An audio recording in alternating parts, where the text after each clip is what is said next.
Harihi Om Shri Guru Pyo Namaha. So, welcome everyone. We are very pleased to have with us today Jamalam Badaka Srinivas ji. I will read a little something about his bio and the topic as well. So, Srinivas ji was very fortunate to be blessed to have his father Shri J.B. Shastri, who is a normal marketing executive to the world, but had the natural talent to learn from nature and make right decisions at the right time. His profession made him see every nook and corner of India and meet many Sadgurus, Sadhus, Avadutas, and great Grihasthas. Because of that, he had a clear picture of India, the land of Sanatana Dharma, and had a great vision for his children. The vision was to make us versatile in both Sanatana Dharma and Adunatana, modern studies, which would make us understand the teachings of Sanatana Dharma and relate them to the present. He was very confident that our Sanatana studies would shed light upon the darkness brought by the modern time. According to him, getting trained in Sanatana Dharma does not mean that we ignore modern studies or social living. Hence, we were blessed with an elaborate training in Sanatana studies and the required training in modern studies as well. In the execution of his vision, my mother played an important role by supporting my father in all aspects. In all these years, with the blessings of my gurus and parents, I have learned how to study under a guru and train a shishya. For me, creating a new generation which can correlate the contemporary world with the value of Sanatana studies is the life school. So the topic today is Ishvara discriminatory and uncompassionate, an argument from Shankaracharya's Sutra Bhashya. I will hand it over to Jamal Adakaji, and we're looking forward to hearing from you. So, thank you and namaste. So, first of all, I would like to thank Advaita Academy for conducting this Festival of Oneness and giving me a chance to participate for the second time. So, this is my second session, I suppose. And today, my talk will be preliminary in Telugu, that is my mother tongue, and then I'll be summarizing it even in English in a short this thing. So, as the title suggests, is Ishvara discriminatory and uncompassionate? So, this is what. So, this is based on Shankaracharya's Bhashya to the Brahma Sutras written by Vyasa Maharshi. श्रुतिस्मृतिपुराणानामालयं करुणालयं Namami भगवत्पादं शङ्करं लोकशङ्करं शङ्करं शङ्कराचार्यं केशवं बादरायणं सूत्रभाष्यकृतो वन्दे भगवन्तौ पुनः पुनः अज्ञानतिमिरान्धस्य ज्ञानाञ्जनशलाकया चक्षुरुन्मीलितं येन तस्मै श्रीगुरवे नमः। गुरुर्ब्रह्मा गुरुर्विष्णुः गुरुर्देवो महेश्वरः गुरुः साक्षात् परं ब्रह्म तस्मै श्रीगुरवे नमः। నమస్కారం అండి. ఇవాళ నేను బ్రహ్మసూత్రాలకి సంబంధించి వ్యాస మహర్షి వారు రాసినటువంటి బ్రహ్మసూత్రాలకి ఏదైతే శంకరాచార్యులు వారు భాష్యం రాశారో బ్రహ్మసూత్ర శాంకర భాష్యం ప్రసిద్ధము, దానిలో ఒకానొక అంశాన్ని తీసుకొని నేను కొంత వివరించడానికి ప్రయత్నిస్తాను. సో ఇక్కడ ముఖ్యమైనటువంటి అంటే ఆ టైటిల్ చెప్పినట్టుగానే ఈయన పక్షపాతియా, ఈశ్వరుడు పక్షపాతి అలాగే దయలేనటువంటి వాడు, అంటే క్రూరుడా అని ఒక ప్రశ్న వేస్తే ఆ ప్రశ్నకి సమాధానంగా సూత్రాలు ఎలా ఉన్నాయి, బ్రహ్మసూత్రాలు, వాటికి శంకరాచార్యులు వారు ఏ విధంగా సమాధానం ఇచ్చారనేది క్లుప్తంగా తెలియజేయడానికి ప్రయత్నం చేస్తాను. మొదట ఇది శంకరాచార్యుల వారి గురించి చెప్పాల్సినటువంటి అవసరం ఏం లేదు, ప్రాతస్మరణీయులు. అలాగే వారు ఏర్పరచినటువంటి మార్గం ఏదైతే ఉన్నదో అది నభూతో నభవిష్యతి అనే చెప్పగలిగేటటువంటి మార్గం. వారు గనక ఆ సమయంలో గనక లేకపోయి ఉంటే మన భారతీయ విద్యలు అలాగే మన ఫిలాసఫీ వేదాంతము ఏదైతే ఉన్నదో దానిని అది ఎటువంటి రూపు దాల్చేదో ఊహించడం కూడా కొంత కష్టం అవుతుంది. కాబట్టి వారు చాలా కీలకమైనటువంటి సమయంలో శంకరులే అపర శంకరులుగా అవతరించారని చెప్పడంలో ఎటువంటి అతిశయోక్తి లేదు. ఆ శంకరుడే శంకరాచార్యుల వారి రూపంలో మణి పునఃప్రతిష్టాపన చేశారు. అలాగే వారు ముఖ్యంగా ప్రస్థానత్రయమునకు భాష్యాన్ని రచించారు. దీనిలో మొదట ఉపనిషత్తులు, తర్వాత సూత్రములు, బ్రహ్మసూత్రములు, అలాగే భగవద్గీత, ఈ మూడింటిని ప్రస్థాన త్రయం అంటారు, అంటే మార్గములు. ఈ మూడింటికి కూడా ఆయన భాష్యం రాశారు. ఇది ఒక అద్వితీయమైనటువంటి భాష్యం. ఇట్లాంటి భాష్యం మళ్ళీ ఎవరు కూడా అంటే దానికి ఎంత ముఖ్యత ఉన్నదంటే దాని తర్వాత మళ్ళీ ఇంకొకటి ఎవరు కూడా ఇట్లాంటి ఒక కృతిని చేయలేకపోయారని అంటేనే దాని యొక్క గొప్పతనం మనకు తెలుస్తుంది. ఈనాటికి అది శిరోధార్యము, ఎప్పటికీ అది శిరోధార్యము, అనుసరణీయం కూడా, అనుసరణీయము కూడా. ఈ దానిలో ముఖ్యంగా ఈ బ్రహ్మసూత్రాలు మొత్తం 4 అధ్యాయాలుగా విభజింపబడ్డాయి. మొదటి అధ్యాయాన్ని సమన్వయాధ్యాయం, రెండవ అధ్యాయాన్ని అవిరోధాధ్యాయం, మూడవ అధ్యాయాన్ని సాధనాధ్యాయం, నాలుగవ అధ్యాయాన్ని ఫలాధ్యాయం అంటారు. అంటే మొదటి అధ్యాయంలో ఈ ఉపనిషద్ వాక్యాలకి బ్రహ్మయందే సమన్వయము అని తెలియజేస్తుంది, అంటే క్లుప్తంగా చెప్తున్నాను. రెండవ అధ్యాయంలో అవిరోధము, అంటే వేరే పక్షాలు ఎవరైతే వేరే ఆస్తిక దర్శనాలు కానీ నాస్తిక దర్శనాలు కానీ ఉన్నాయో వాళ్ళు బ్రహ్మ కంటే వేరే దాన్నే జగత్ కారణంగా భావిస్తారు. అలాగే వేరే అంశాలలో కూడా కొన్ని విరోధాలు ఏవైతే ఉన్నాయో ఆ విరోధాలన్నింటినీ కూడా శృతి అంటే వేదమును, ఉపనిషత్తులని, అలాగే స్మృతి ఈ స్మృతులను, ఈ రెండింటినీ కూడా ఆశ్రయించుకొని ఏవైతే కాంట్రడిక్షన్స్ అని అంటుంటామో ఆ విరోధములు ఏవైతే ఉన్నాయో వాటిని ఇక్కడ శమింపజేస్తారు. మూడవ అదేమో సాధనము, అంటే ఇప్పుడు బ్రహ్మని పొందడానికి సాధనములు ఏంటి అనే విచారణ. నాలుగవది బ్రహ్మ జ్ఞానం కలిగినటువంటి బ్రహ్మ జ్ఞానం అనే ఫలం, దాని మీద విచారణము జరుగుతుంది మామూలుగా. సో దీనిలో నేను తీసుకున్నటువంటి అంశము అలాగే మళ్ళీ ప్రతి ఒక్క అధ్యాయం కూడా 4 పాదాలుగా విభజింపబడింది. ప్రతి పాదము మళ్ళీ అధికరణములు అనే వాటి చేత విభజింపబడి ఉంటుంది. సో ఇది మామూలుగా బ్రహ్మసూత్రం యొక్క స్కెలిటన్ అన్నమాట. కాబట్టి అధ్యాయము, పాదములు, 4 పాదములు ప్రతి అధ్యాయానికి, మళ్ళీ ప్రతి పాదములో కొన్ని అధికరణములు, ఇలా విభజింపబడి ఉంటుంది. ఇక్కడ నేను తీసుకున్నటువంటి విషయం వచ్చేసరికి ఇది 2వ అధ్యాయం యొక్క మొదటి పాదములో లాస్ట్ బట్ వన్ అధికరణం అన్నమాట.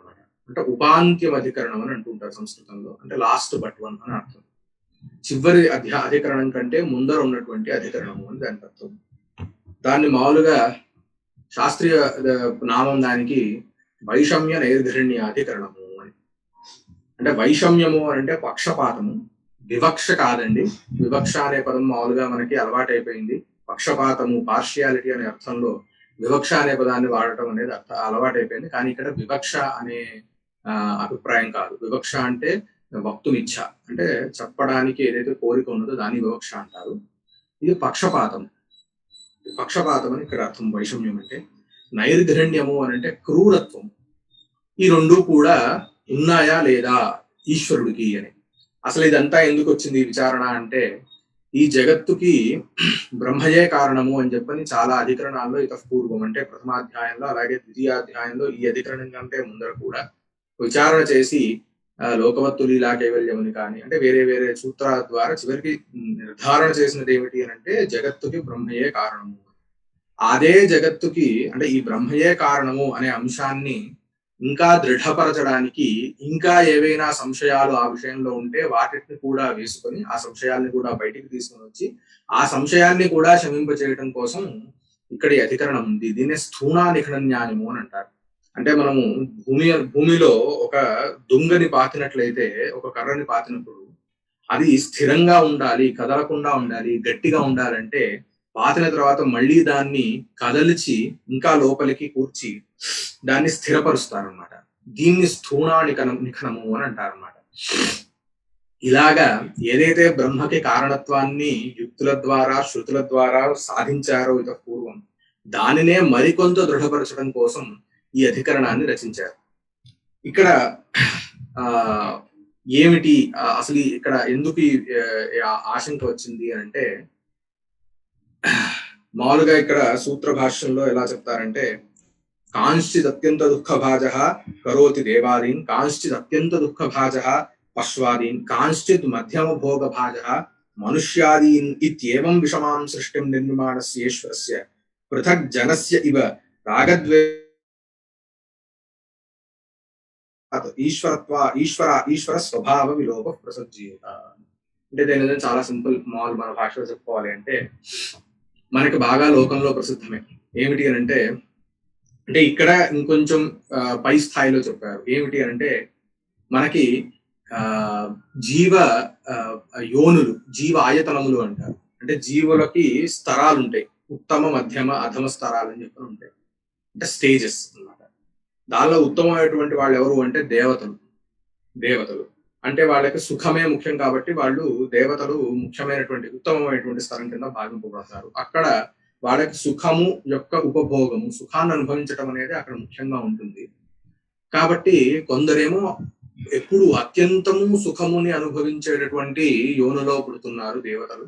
అలాగే కొందరు అత్యంతం అంటే మనుష్యులని మిడిల్ పాయింట్ గా పెట్టుకొని, మనుషుల కంటే అధమైనటువంటి జీవ యోనులు ఏమిటంటే పశువు, పక్షి, దాని తర్వాత ఇలాగే పిశాచములు, అలాగే ఇలా వగేరా వగేరా ఉన్నాయి. క్రిమి కీటకాది భేదైన ఏవైతే జీవ జాతులు ఉన్నాయో వీటిని కొంచెం అధమ జాతులుగా పరిగణిస్తారు. అధమ జాతులు అంటే ఏంటంటే అక్కడ ఎక్కువగా దుఃఖాన్ని అనుభవిస్తూ ఉంటాయి.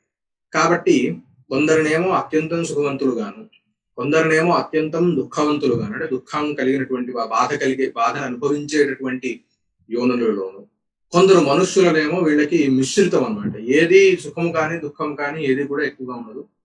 వీళ్ళు మిక్స్డ్ కేటగిరీకి చెందుతారు అన్నమాట. అంటే వీళ్ళని మధ్యముల కింద భావింపడతారు. మనుష్య జన్మ అనేది మధ్యమ జన్మ. ఈ అంశాన్ని తీసుకుని అంటే సుఖాన్ని లేదా దుఃఖాన్ని కనుక తీసుకున్నట్లయితే ఇక్కడ రెండు కూడా మిశ్రితం ఉంటాయి. ఎక్కువ సుఖం ఉండదు, ఎక్కువ దుఃఖం కూడా ఉండదు, రెండు కలిపే ఉంటాయి అన్నమాట. కాబట్టి ఇలా గనక చూసినట్లయితే దీనికి జగత్తుకు కారణం అని చెప్పిన ఇంతమంది ఎవరు అంటే వెనకాల చెప్పారు ఈశ్వరుడే కారణము. ఇప్పుడు ఈశ్వరుడు కారణమైతే అప్పుడు ఆయన కదా సృజించాడు జగత్తుని, అంటే ఆయన కదా కర్త ఈ జగత్తుకి. అప్పుడు ఆయన ఏంటి కొందరిని సుఖవంతులుగాను, కొందరు దుఃఖవంతులుగాను, కొందరునేమో మధ్యస్థలంలోను ఇలా ఇష్టం వచ్చినట్టు చేశాడు.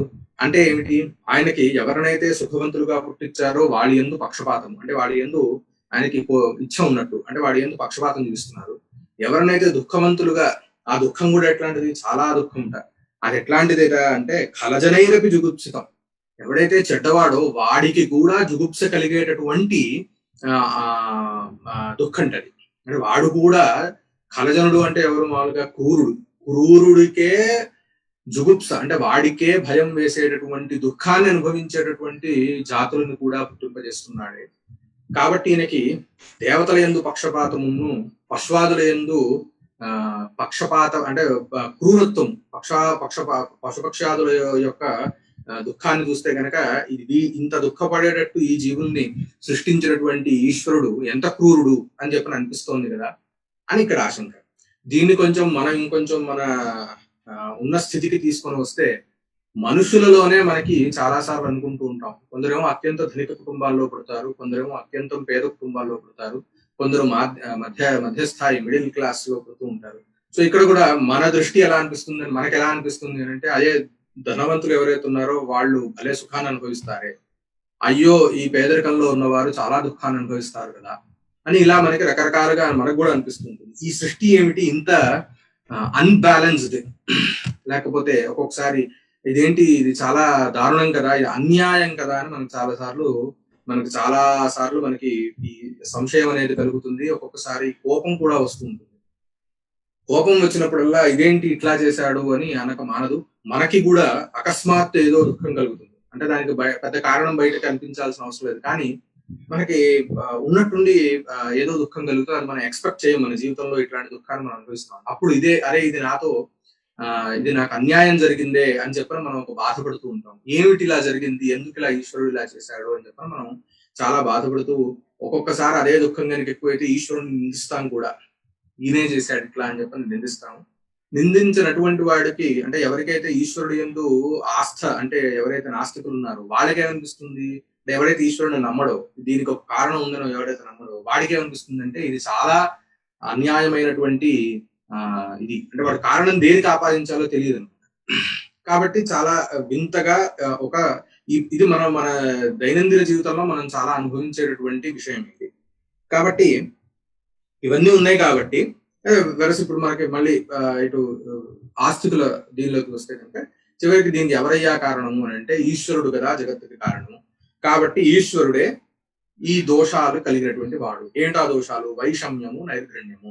కాబట్టి ఈ పక్షపాత బుద్ధి లేదా పక్షపాతము అలాగే క్రూరత్వము ఈ రెండు కూడా ఈశ్వరుడికే ఉన్నాయి అని చెప్పని ఈశ్వరుడికి ఈ రెండు దోషాలని చెప్తున్నారు. సరే, ఈ రెండు దోషాలు ఉంటే గనక ఏమిటిట అని అంటే గనక అలా కాదు. నిరవధ్యం నిరంజనం అని శృతి ఉంది. నిరవధ్యం నిరంజనం, ఆయనకి ఎటువంటి లేపం లేదా, ఆయన అస్సలు దేని ఎటువంటి లేపం అంటే రాగద్వేషాలు లేనటువంటి వాడు అని. అలాగే నమే ద్వేష్యోస్తి కశ్చన అని చెప్పని మన కృష్ణుల వారు భగవాన్ శ్రీకృష్ణులు గీతలో ఉపదేశిస్తారు. నాకు ఎవడు కూడా ద్వేషుడు, నేను ద్వేషింపదగినటువంటి వాడు, నా చేత ద్వేషింపదపడినటువంటి వాడు ఎవడు లేడు. అంటే నేను ఎవరిని ద్వేషించాను, నాకు ఎవరి యందు ద్వేష భావన లేదు, నాకు ఎవరి యందు ప్రియ భావన లేదు అని చెప్తారు. కాబట్టి దీనివల్ల బ్రహ్మకి యొక్క స్వరూపం ఏంటి అంటే ఆయనకి ఈ రాగద్వేష కామ క్రోధ లోభ మోహ మద మాత్సర్యాలు కానీ ఎటువంటి వికారములు కానీ ఏమి ఉండవు. ఆయన అతి స్వచ్ఛ స్వభావుడు, ఆయనకి ఏవి కూడా అంటవు, ఎటువంటి దోషాలు కూడా ఉండవు అంటవు అని చెప్పని మనకి ఉపనిషత్తుల ద్వారా కానీ లేకపోతే వేరే స్మృతుల ద్వారా కానీ ఆయన యొక్క లక్షణం చెప్పినప్పుడు అలా చెప్తున్నారు కదా. మీరేమో అతి స్వచ్ఛుడు, ఆయనకి ఎటువంటి ఏవి మిగతా దోషాలు కలిగి ఉంటున్నారు. కానీ లోకాన్ని చూస్తే కనుక, లోకంలో జరిగినటువంటి సృష్టిని చూస్తే కనుక ఆయనకి రెండు దోషాలు ఆపాదన చేయొచ్చు కదా అనిపిస్తోంది అని ఇక్కడ సంశయం అన్నమాట. ఇక్కడ చెప్తే అప్పుడు సూత్రం ఏంటి అంటే వైషమ్య నైర్ఘణ్యే నా సాపేక్షత్వాత్ తథాహి దర్శయతి. మనకి బాదరాయణుల వారంటే వ్యాస మహర్షి సూత్రం అని అంటేనే అది చాలా క్లుప్తంగా ఉంటుంది. దానిలో మొత్తం ఈ మనం చెప్పుకునేటువంటి వివరణ మొత్తం కూడా దానిలో నిబిడీకృతం అయి ఉంటుంది. కాబట్టి ఇక్కడ ఏంటి వైషమ్య నైర్ఘణ్యేనా అని అనేసారు. అంటే వైషమ్య నైర్ఘణ్య అని చెప్పడంతోనే ఈ దోషాలన్నీ ఉన్నాయి కదా అని ఎవడైనా ఇప్పుడు పూర్వపక్షి ఆశంక చేసినప్పుడు నా అని చెప్పని దాన్ని ఆయన ఖండిస్తున్నారు. ఎలా ఏంటి ఆ హేతువులు అంటే ఈశ్వరుడికి ఈ వైషమ్యము నైర్ఘణ్యము పక్షపాతము లేదా క్రూరత్వము ఈ రెండు కూడా ఈశ్వరుడికి అంటవు, లేవు, ఇటువంటి దోషాలు లేవు. ఎలా చెప్తున్నావు అక్కడ కారణం ఏమిటి అని అంటే సాపేక్షత్వాత్ అని చెప్తున్నారు. అంటే దేన్నో ఒక దాన్ని అపేక్షించి ఆశ్రయించి మాత్రమే ఈశ్వరుడు ఇట్లాంటి సృష్టిని చేస్తున్నాడు. ఆయన దేన్ని ఆశ్రయించకుండా చేయట్లేదు. అంటే ఎప్పుడు పక్షపాతము అనేటటువంటి దోషం వస్తుంది, మనం కూడా ఎవరిని పక్షపాతులుగా మనం భావిస్తాము అంటే ఏమీ కారణం లేకుండా, అంటే ఒకడిని పొగడడానికో ఒకడిని పైకి తీసుకెళ్లడానికో లేకపోతే వాడి పక్షమునందు ఎక్కువ మక్కువ చూపించడానికో ఎటువంటి కారణం లేకపోయినా కేవలము రాగము వలన అంటే కేవలం వాడి యందు కోరిక వలనో ఇష్టం వలనో వాడు కరెక్ట్, వాడు చెప్పిందే కరెక్ట్ అని ఒకవేళ కనుక అలా ఎక్కడైనా ఉంటే అక్కడ మాత్రమే పక్షపాతి, వీడు పక్షపాతి, ఫలానా పక్షపాతి అని చెప్తాం. అంటే మనకు తెలుస్తోంది ఇంకో అక్కడేదో వాడు పక్షపాతి అని అంటేనే వాడి ఏ పక్షాన్ని అయితే ఆశ్రయిస్తున్నాడో అది కరెక్ట్ కాదు అని. ఈయన ఈ శంకరాచార్య వారు రాసినటువంటి భాష్యానికి ఇంకొక వ్యాఖ్యానం భామతి అనేటటువంటి వ్యాఖ్యానాన్ని రాశారు. వారు చాలా బాగా ఇక్కడ ఒక ఉదాహరణ తీసుకొని ఈయనకి దోషం లేదు అని చెప్తారన్నమాట. అది ఎలా ఉంటుందంటే సభ ఉన్నది, ఆ సభలో రెండు పక్షాలు ఉన్నాయి. ఇప్పుడు దీనిలో తీసుకుంటే మనం ఒక కోర్టు సినారియోని కూడా తీసుకోవచ్చు. ఒక కోర్టు సినారియోలో ఎప్పుడు కూడా ఒక పక్షి ఒక ప్రతిపక్షి ఉంటారు. అంటే రెండు వై అనేటటువంటి పక్షాలు ఉంటాయి. ఎక్స్ వై అనే పక్షాలు ఒకే విషయంలో కాంట్రడిక్ట్ అవుతూ ఉంటాయి. అంటే కాంట్రడిక్షన్ అనేది ఉంటుంది, విరోధం అనేది ఉంటుంది. ఉన్నప్పుడు మొత్తం మీద వాదన మొత్తం జరిగిన తర్వాత, వాదన మొత్తం అటు అడ్వకేట్స్ ఇటు వాళ్ళకి సంబంధించిన అడ్వకేట్స్ మొత్తం చెప్పిన తర్వాత జడ్జ్ అని ఆయన మధ్యలో ఉంది. అంటే ఇది స్పిరిట్ ఆఫ్ ది జడ్జ్ అనమాట. అంటే ఇప్పుడు డిఫరెంట్ ఇష్యూ. కాకపోతే జడ్జి ఆయన ఏం చేయాలి మామూలుగా ఆయన అంటే కనుక థియరీ ఏంటి మామూలుగా జడ్జి చేయాల్సినటువంటి విషయము ఈ రెండు వాదనలు విని ఆ రెండు వాదనలలో ఉన్నటువంటి మెరిట్ ని బేస్ చేసి ఆయన ఏ పక్షము ఎక్స్ ఆర్ వై అనే ఏ పక్షము కరెక్ట్ మంచి పక్షము అంటే సత్పక్షము అంటే వాడైతే నిర్ణయం చేస్తారో అటువంటి స్థానంలో ఇక్కడ ఈశ్వరుడు ఉన్నాడు. అంటే ఆయన ఒక కారణాన్ని ఆశ్రయించి దేవతలు గాను పశువులు గాను లేకపోతే మనుషులు గాను సృష్టి చేస్తున్నాడు. మనుషులలో కూడా ఏదో ఒక కారణాన్ని ఆశ్రయించి ఆయన ధనవంతుల కుటుంబంలోను మధ్యస్థాయి కుటుంబంలోను పేదరికం ఉన్నటువంటి కుటుంబంలోను పుట్టింపజేస్తున్నాడు అని చెప్పాలి అని. కాబట్టి ఇప్పుడు ఏమైంది, అంటే ఇప్పుడు జడ్జి ఒక పక్షం ఎక్స్ అనే పక్షాన్ని గనక కరెక్ట్ అని చెప్పని ఆయన తీర్పుని ఇచ్చినంత మాత్రాన జడ్జికి ఆ పక్షం మీద పక్షపాతం ఉందని కానీ వై అనేటువంటి పక్షము ఏదైతే ఉన్నదో దాని యందు ద్వేషం ఉందని కానీ ఈ రెండు అర్థాలు అక్కడ తీసుకోవడానికి కుదరదు. ఈ కానీ ఆయనకి ఆ రెండు దోషాలని ఆపాదన చేయడం మనం ఎందుకు అని అంటే ఆయన ఒక మెరిట్ తీసుకున్నారు. ఈ వాదనలోని మెరిట్ ని బేస్ చేసుకొని ఆయన ఎక్స్ అనేది కరెక్ట్, వై అనేది రాంగ్ అని చెప్పారు. కాబట్టి ఆయనకు ఆ దోషం అనేది కలుగు. అలాగే ఇక్కడ కూడా ఒక కారణాన్ని తీసుకొని ఈశ్వరుడు సృష్టి చేస్తున్నాడు కాబట్టి ఆయనకి దోషం అనేది లేదు. ఏంటి ఆ కారణాలు అని అంటే కనుక అవి ధర్మ అధర్మములు అని, అంటే పాపము పుణ్యము అని మనం ఏదైతే అనుకుంటామో అవి ఇక్కడ కారణం అన్నమాట. అంటే మనుష్యుల యొక్క పాప పుణ్యాలని ఆశ్రయించుకొని మాత్రమే ఈశ్వరుడు ఇక్కడ సృష్టిని చేస్తున్నాడు. అంతేకాని ఆయన ఇష్టం వచ్చినట్టు సృష్టిని చేయట్లేదు. కాబట్టి ఎవరెవరైతే పాప పుణ్యాలు వారి పాప పుణ్యాలని అనుసరించి మాత్రమే వారి జన్మలు కలుగుతాయి. అక్కడ ఈశ్వరుడు ఏమీ ఆయన పక్షపాతాన్ని గాని క్రూరత్వాన్ని గాని వహించట్లేదు. అంటే ఇక్కడ ఎలా దీనికి ఇంకొక దృష్టాంతాన్ని, మంచి దృష్టాంతాన్ని చెప్తారు. పర్జన్యవద్ ద్రష్టవ్య అని చెప్తారు. అంటే ఇప్పుడు వర్షం ఉన్నది, పర్జన్యము అంటే వర్షించే మేఘాన్ని పర్జన్యము అని అంటారు. అంటే ఇప్పుడు వర్షం ఉన్నది, వర్షం అనేది మనం మామూలుగా తీసుకుంటే వరి పంట మీద వరి పంట ఉన్నది, కందులు ఉన్నాయి, పెసలు ఉన్నాయి, ఈ పంటలు ఉన్నాయి. అన్ని పంటల యందు వర్షం సమానం, వర్షం పడ్డం అనేది సమానం. కానీ వరి విత్తనం నాటిన చోట వరి మొక్క, కందులు నాటిన చోట కంది మొక్క, పెసలు నాటిన పంట ఆ భూమిలో పెసలు మాత్రమే ఎందుకు మొలుస్తాయి? అక్కడ అంటే అక్కడ ఏం చెప్పాలి, ఆ విత్తనం యొక్క గుణ దోషాలను బట్టి అక్కడ ఆ మొలక అనేది ఎత్తుతుంది. అంతేకాని వర్షం అనేది కేవలం అక్కడ సాధారణ కారణం, మూడిటి ఎందు సాధారణ కారణం. అది ఏం చేసింది, కేవలం అది ఈ మొలవటానికి సహాయపడింది. అంతేకాని ఇక్కడ వరి విత్తనం నాటినంత మాత్రాన కందులు గాని పెసలు గాని మొలవు, పెసలు నాటినంత మాత్రాన కందులు గాని వరి గాని మొలవు. కాబట్టి ఇక్కడ ఏంటి కారణము అంటే ఆ విత్తనము కారణం. విత్తనము కారణం అంటే ఏంటి, చివరికి ఆ విత్తన స్థానంలో ఇప్పుడు మనం పాపపుణ్యాలని ఈశ్వరుడు ఆ వర్షం స్థానంలో ఉన్నారనమాట. కాబట్టి ఆయన ఏం చేస్తున్నారు అంటే ఈ విత్తనములు అవే వాటి ఫలాలనే ఇస్తున్నాయి అనడానికి ఈయన కేవలం అక్కడ సహకారిగా అక్కడ నుంచి ఉన్నారు అంతే. అంతకు మించి ఈశ్వరుడు అక్కడ ఏమీ చేయట్లేదు. కాబట్టి మనం ఏవైతే సుఖ దుఃఖాలను మన జీవితంలో అనుభవిస్తున్నామో ఈ సుఖ దుఃఖాలన్నీ మనం చేసుకున్నటువంటి పాపపుణ్యాల వల్లనే అని చెప్పని ఇక్కడ అభిప్రాయం అనమాట. చివరికి ఇక్కడ అయిపోయింది. ఇప్పుడు ఏమైంది, సాపేక్షత్వాత్ అని చెప్పేశారు. తథాహి దర్శయతి అని చెప్తున్నారు. ఇది నేను యుక్తిగా సాధిస్తున్నాను అనుకోవద్దు. అంటే కేవలం లాజిక్ ఏదో చెప్పి నేను ఇక్కడ మిమ్మల్ని కన్విన్స్ చేస్తున్నానని కాదు. ఈ లాజిక్ అనేది మళ్ళీ శృతి చేత సమర్థింపబడుతుంది. అంటే మనకి మన దీనిలో ఆర్గ్యుమెంట్స్ లో ఎప్పుడు కూడా, అంటే శాస్త్రానికి సంబంధించినటువంటి విచారణలో శృతికి చాలా ముఖ్యమైనటువంటి స్థానాన్ని ఇస్తాం. కాబట్టి శృతి సమ్మతమైనటువంటి తర్కం అంటే లాజిక్ ఏదైతే ఉన్నదో అది మంచిది అని తీసుకుంటారు. కాబట్టి ఇక్కడ శృతి కూడా అదే చెప్తోంది. ఏమని, వారి పాపపుణ్యాన్ని అనుసరించి మాత్రమే వారి జన్మలు కలుగుతాయి అని చెప్తుంది. పుణ్యోవై పుణ్యేన కర్మణ భవతి పాప పాపేనేది అని. అంటే పుణ్యోవై పుణ్యేన కర్మణ భవతి. పుణ్య అంటే ఏంటి అంటే ఇక్కడ పుణ్య జన్మ అని అర్థం. అంటే ఇప్పుడు దేవతలుగానో లేకపోతే ఇంకోటో ఆ జన్మ ఏదైతే ఉత్తమ జాతి జన్మ ఏదైతే ఉన్నదో, ఉత్తమ యోనిలో ఉన్నటువంటి జన్మ ఏదైతే ఉన్నదో అది వారి పూర్వజన్మలో ఉన్నటువంటి పుణ్యమే అక్కడ కారణము. పూర్వజన్మ అని చెప్పకూడదు, అక్కడ పుణ్యమే మొత్తానికి కారణము. ఒకవేళ ఇంకొంచెం నీచ ఏదైతే ఇందాక చెప్పినప్పుడు పశ్వాదులుగా జన్మ ఉన్నదో అక్కడ పాపం ముఖ్యంగా కారణం అవుతుంది అని చెప్పని ఇట్లా అక్కడ కారణాన్ని శృతి కూడా అదే అంటే చెప్తోంది. అలాగే భగవద్గీతలో కూడా ఏ యథామాం ప్రపద్యంతే తాం తథైవ భజామ్యహం అని చెప్పని కృష్ణుడు చెప్తున్నాడు.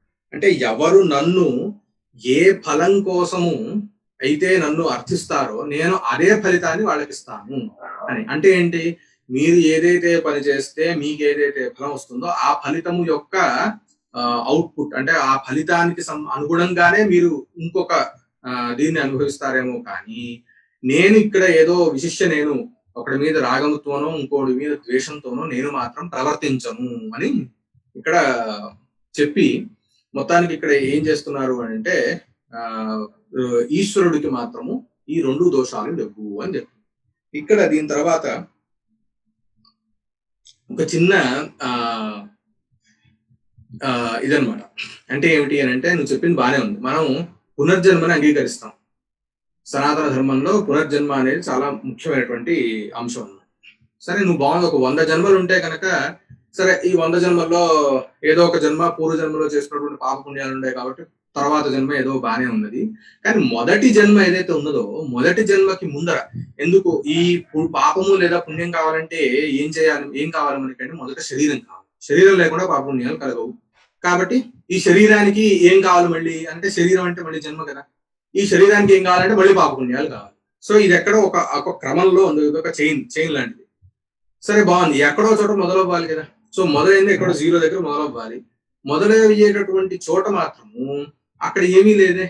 అంటే మొట్టమొదటి జన్మ లేదా మొట్టమొదటి సృష్టి అనేది ఏదైతే ఉన్నదో అక్కడ ఏమీ లేవే, ఎటువంటి పాపపుణ్యాలు లేవే. అప్పుడు ఎలా అక్కడ మాత్రం ఏదైతే మొదటి జన్మ ఉన్నదో ఆ జన్మలో మళ్ళీ తారతమ్యాలు ఉన్నాయి. దేవతలు గాను, మనుషులు గాను, పశువాదులు గాను ఉన్నాయి కదా. మరి అప్పుడు ఆ సృష్టి జరిగినప్పుడు మాత్రం ఈశ్వరుడికి మళ్ళీ ఇవే దోషాలు వస్తాయి కదా అని ఒక చిన్న ప్రశ్న. దానికి కూడా ఏంటి ప్రమాణం అంటే, ఛాందోగ్య ఉపనిషత్తే అక్కడ ప్రమాణము.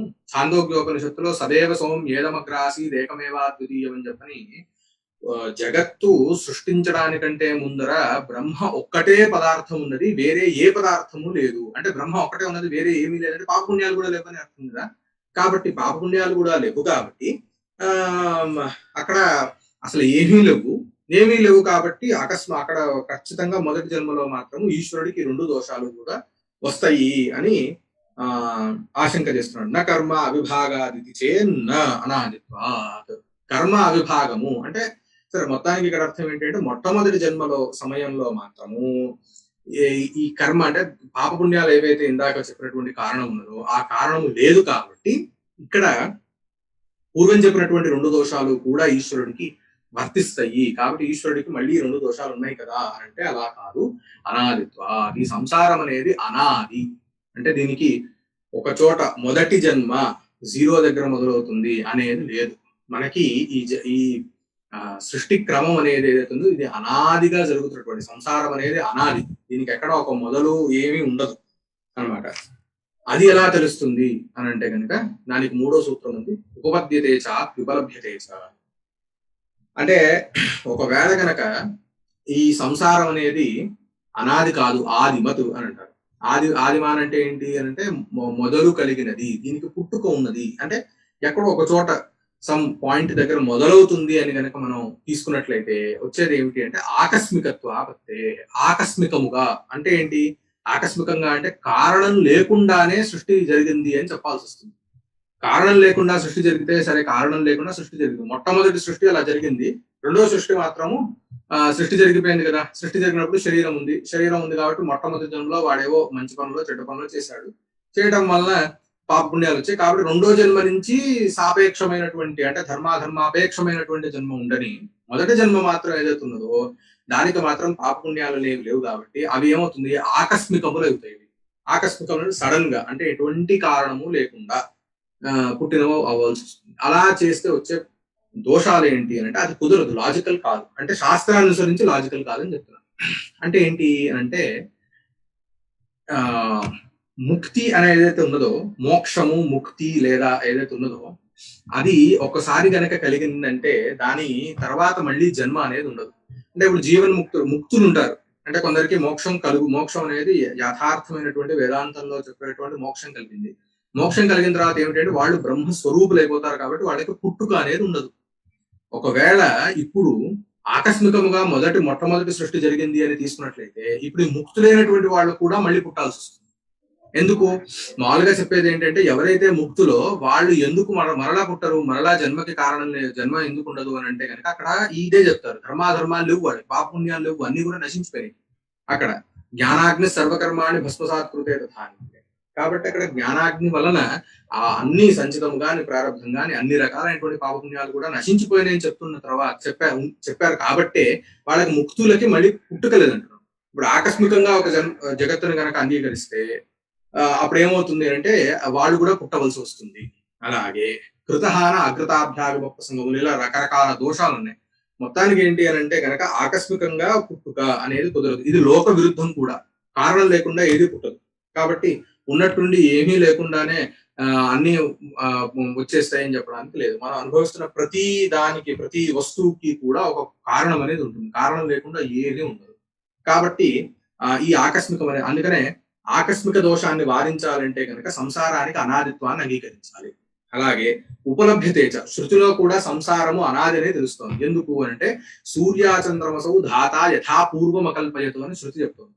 అంటే ధాత అంటే ఈ సృష్టికర్త అయినటువంటి ఆయన యథాపూర్వం అకల్పయత్, పూర్వకల్పాలలో ఉన్నటువంటి జగత్ సృష్టిని, జగత్తుని ఆశ్రయించుకునియే ఆయన మళ్ళీ యథాపూర్వం, పూర్వం ఎట్లాగైతే సృష్టించాడో అలాగ మళ్ళీ కూడా సృష్టిస్తున్నాడు అని చెప్పని అక్కడ ప్రతిసారి, అంటే మనకి మహాప్రళయము అవాంతర ప్రళయము అని చెప్పని ఉంటుంది. కాబట్టి మహాప్రళయం జరిగిన తర్వాత మళ్ళీ సృష్టి, అవాంతర ప్రళయం జరిగిన తర్వాత మళ్ళీ సృష్టి అని ఉంటుంది. ఈ సృష్టి ఎలా జరుగుతోంది, దేన్ని బేస్ చేసుకొని జరుగుతుంది అంటే పూర్వము ఎలాగైతే సృష్టి జరిగిందో అలాగే. పూర్వం ఎలా సృష్టి జరిగింది, ధర్మాధర్మాలను ఆశ్రయించుకొని సృష్టి జరిగింది. ఆ సృష్టి కూడా మళ్ళీ పూర్వం జరిగిన సృష్టిని అనుసరించే జరుగుతోంది, అంటే ఆ సృష్టి లాగానే జరుగుతోంది. కాబట్టి ఇదేంటి, ఇది ఒక అనాది అయినటువంటి ఒకనొక వ్యవస్థ అనమాట. కాబట్టి ఈ అనాది అయినటువంటి వ్యవస్థకి ఒక మూలాన్ని చెప్పడం కష్టం. ఎక్కడ మొదలైంది అని చెప్పడం అనేది ఉండదు. కష్టం అని కూడా కాదు, ఉండదు అనే చెప్పాలి. ఇక్కడ ఉండదు. దానికి ఇక్కడ ఇంకొక మంచి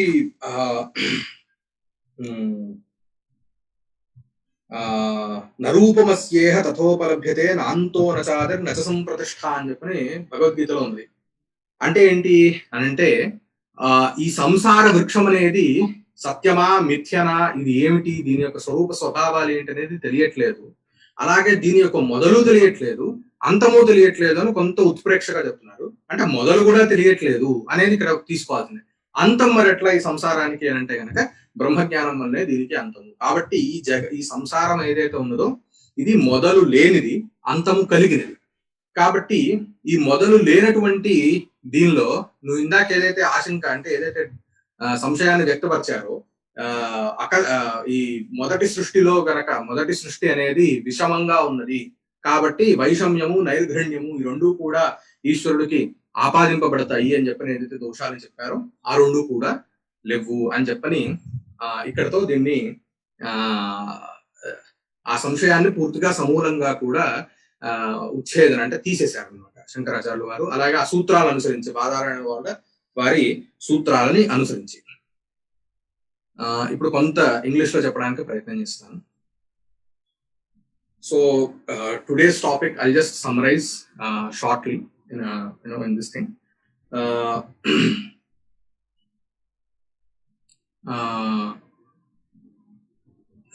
So as the title itself is there, is Ishvara uncompassionate and is he unequal? Actually, that's what it meant. So this is very much what you call we all feel in our lives every time that someone is taking birth in a very rich house and someone in a very poor place and some in a middle class family and etc. So this is very unequal, right? And in the same way someone is a devata and some is a manushya and some is a pashu. So we have different stages or different stratas for even for jivas also. So in the Sutra Bhashya, in the previous adhikaranas, that is the one which I took, it belongs to the second adhyaya's first pada. So in the previous adhikaranas, Ishvara is said to be the primary cause for this creation. So he creates actually. So that is what yato va imani bhutani jayante yena jatani jivanti yat prayanti abhisamvishanti and etc. Do state this, that Ishvara is the creator. So if Ishvara is the creator, so you see an imbalance in the society, an imbalance in the cosmos. That is someone is a devata. So devayon is something related to it is because of punyam predominantly. So in the Deva Yonis, Devatas do enjoy a lot of Sukham, and in the Pashu, in the Adhama Yonis, Pashu and Pakshi and etc., they go through a lot of agony. And in the Manusha Yoni, it is a mixture of both, Sukham and Dukkham. It's a mixture of both. So as this is, it seems to be unequal. So Ishvara is partial. I mean, he's having this, he's a Pakshapati and he's uncompassionate because Pashu and Pakshi are going through a lot of agony. So in this way, Ishvara is having these both. They call it as doshas. That is, he is not what you call fair enough to create in this manner. So this is the contradiction that is put forth, and the answer goes something like this: Sapekshatva. That is, Ishvara is not what you call he is not he does not what you call have the both traits that you suggest, because he does this creation based on dharma and adharma, that is papam and punyam, and not according to his wish. So it is not his wish that he creates someone as a devata and someone as a manusha and someone as a pashu, but he creates based on their papam and punyam. So so there is a cause for his creation. So that is our papam and punyam. So we are actually responsible for our own what you call janma, for our own birth. So in that way, everything is each and every living being or anything is based on dharma and adharma. So that is the basis. So you cannot go and accuse Ishvara of these both wrongdoings that he's done. So here we have a what you call a metaphor. Ishvara is someone like a raining cloud. So maybe we can take it as a rain. So it rains, on all the parts, right? Even in the ocean it rains, even in land it rains, on land it rains. But even on the lands, it rains on the paddy fields, it rains on the other fields also. But if it rains in a paddy field, why paddy is only coming up, and why not something else, some other dal or something? And on that field in where the dal is coming, why the paddy is not coming out? That is because of the seeds that you sow, right? So it is the characteristics that the seed has is the what you call the cause for paddy. So in the same way, our papam and punyam or dharma and adharma are in the state of, or in the place of that seed, and Ishvara is the rain. So Ishvara has nothing to do with your what you call harvest. That is sukham and dukkham. So he has nothing to do with your harvest. So we ourselves are responsible for our own wrongdoings or good deeds or anything, and we will reap our own what you call fruits. So it is not Ishvara. Ishvara is there just to make sure that you are reaping the fruit of the seed which you have sown. So he's just sitting there and just making sure that you are getting your own fruit or not. So he's there to do only that. So he has nothing to do with you. He has no raga or dvesha towards you. He has no enmity towards you. So there is no point in accusing him of these both, Vaishamya and Nairdhanya doshas. So that is what. And even Shruti also substantiates the argument. That is, Shruti goes something like this: Punyo vai punyena karmana bhavati papa papeni. So if he's a punya janma, that the cause is his punyam that he has done in his previous janmas. If it is a papa janma, then the papam that which he has acquired through his previous janmas, that is the cause for his papa janma. So in this way, even ye yatha mam prapadyante tans tatheva bhajamyaham, the Bhagavad Gita. So even that also states that there Krishna says that whoever comes to my abode with a particular kind of desire, I fulfill his desire. That is, he will be actually the jiva, he himself will be fulfilling his own desire, but Ishvara makes sure that he will be fulfilling his desire. So this is what even Bhagavan also says in Bhagavad Gita. So then afterwards there is a contradiction again. There is a samshaya that is put forth that okay, if we take 100 janmas, in that you can say from the second janma, papam and punyam are the past, because in the first janma he'll be having a shariram, that is a body, through which he'll do good or bad, and he will he'll be acquiring papam or punyam, and based on that papam and punyam, the second janma is decided. This is fine, okay, this is logical. But what about the first janma? What about the first birth, or what about the first creation that he's doing? There Ishvara is the karana. There Ishvara is the cause. He is the creator. So in the first creation, you see this inequality and etc. So because of that, again Ishvara has these both traits. Again, he is again accused of Vaishamya and Nairdharya. Then the what you call it? Then the answer to this contradiction is anaditva. This samsara, that is the creation and destruction, what you call a reaction or a chain reaction. It's a chain reaction, right? It's like a chain. This is anadi. This chain doesn't has a point in which it is starting. So you cannot say it starts from this x point or this is zero for this in this Srishti Krama. This is the 0 point or this is a starting point, and from here it goes. So you cannot say that because it is anadi. So that is what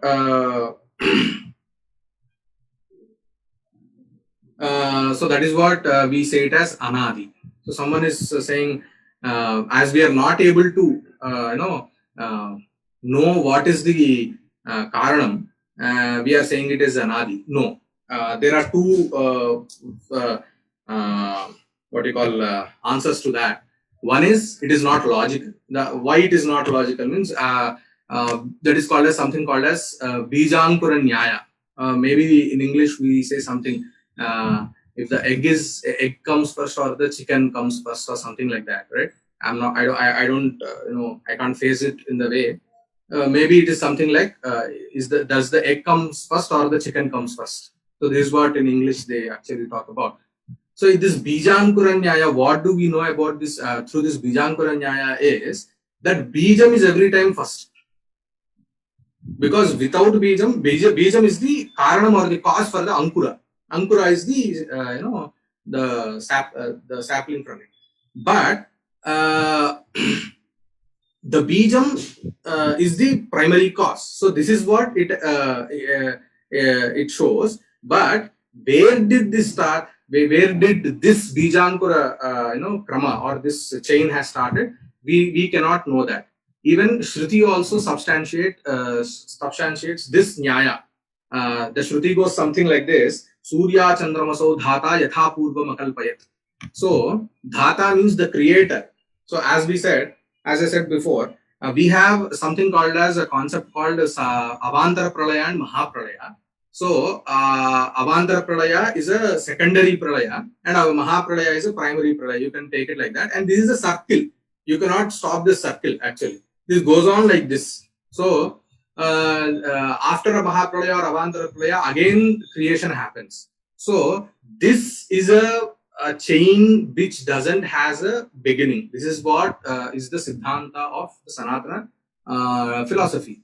So this samsara does not have a starting point, but it can be ended by Brahmajnana. So this is anadi, but santa.